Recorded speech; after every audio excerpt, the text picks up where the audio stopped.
What's up, everybody? Josh here for another Daily Dose of Josh. Woohoo! Get excited. Wearing my messy shirt because I'm in Miami.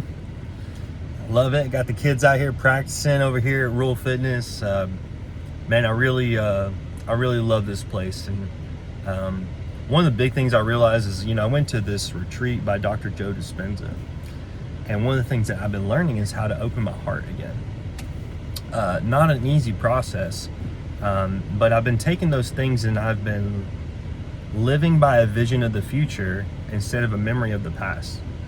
And how I'm doing that, I'm literally using quantum mechanics and quantum physics to think about the things that I want, because everything exists at all times.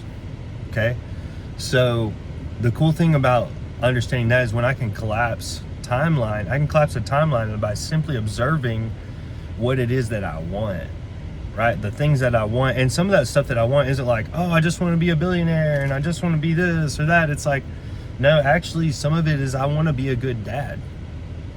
I want to be a great boyfriend. I want to be a great spouse. Like, I want to be healthy, right? And I think about what those things look like, and then I think about what it would feel like in my heart. So the thought sends it out, the feeling draws it back, and what happens is I actually begin to create the neural synapses in my mind, okay, for that event to show up in my life. So what we found, or what was found, is that this body follows my mind, right? So when I wake up in the morning, I usually have to pee. So I think about the bathroom, and then I go to the bathroom, okay? Then I think about, okay, I need to have my fluids, I need to go to the kitchen, I need to have my coffee, and then boom, I'm in the kitchen, right? So the body is always showing up to where the mind has been. I heard this today in an AA meeting also, was that, when I am focused on the problem, my energy is going to go to that problem. But when I'm focused on solutions, hey, how do I fix this? How do I create this challenge? And together with what Dr. Joe and the 12 steps of AA has really taught me is, how do I get out of my own self? How do I not analyze the problems of my life within the filter of fear?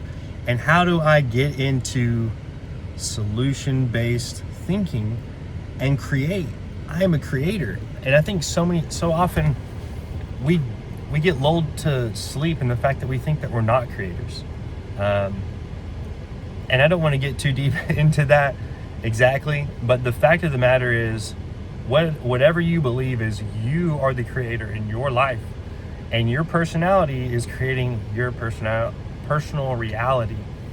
And what I realized was I had so many core beliefs and belief systems, and I had made inner vows and all of these things that kept me tethered to creating the same loop over and over again.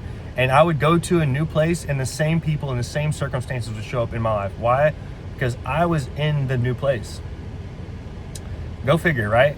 So that being said, the only way that anything changes for me is that when I change, right? And to do that, I have to impress upon my subconscious mind, thank you, Bob Proctor, over and over and over again, because the subconscious mind is behind the analytical mind, right? And so my analytical mind is kind of on guard against everything, okay? So in order for me to accept and believe something, I also have to feel it. And the more I think something, the more that thought becomes a reality, because I've thought something. A belief is just a thought that's been fired and wired over and over again. Here's one. When I touch a hot stove, it burns my hand, right? Now that's kind of like a given, right? It's funny, right? I was trying to think of one that I had. When I do squats, my back always hurts, right? Or something like that. Something, what was one that might not be true? Oh, when I eat an orange, it gives me indigestion, right? Maybe I had something else that day, but what happens is if I eat another orange or whatever, I all of a sudden have this new thought. The same thought goes down the same neural pathway.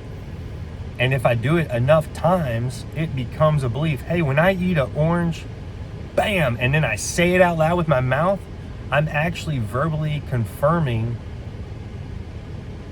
in through here what my heart and my brain have agreed upon. Boom. And the experience, next time I eat an orange, the experience is further ingrained in what I believe. In fact, now I'm looking for the orange to give me indigestion. And so what'll happen is actually the body will start generating the chemicals necessary for the event. Same thing for money or freedom or jobs or people or love. If I want to create those things, I have to observe them with my conscious mind and feel them in my heart. It's freaking cool. It's amazing. Guys, it's really been changing my life. I've been reading the Breaking the Habit of Being Yourself by Dr. Joe Dispenza, and I'm really like on chapter 3, but I went to the retreat. I've been doing his meditations, and I've literally been learning that I have to give something up in order to go to the new life. I can't make a new life on the same thoughts and the same feelings and the same consciousness that created the old life. Like, I literally can lay my future, my tomorrow on my yesterday. And that's not exactly what I want, because I'm a creator in my life, and I believe that I was endowed with certain inalienable rights to create, to provide for a lot of people, and we're all here to learn something and do something big.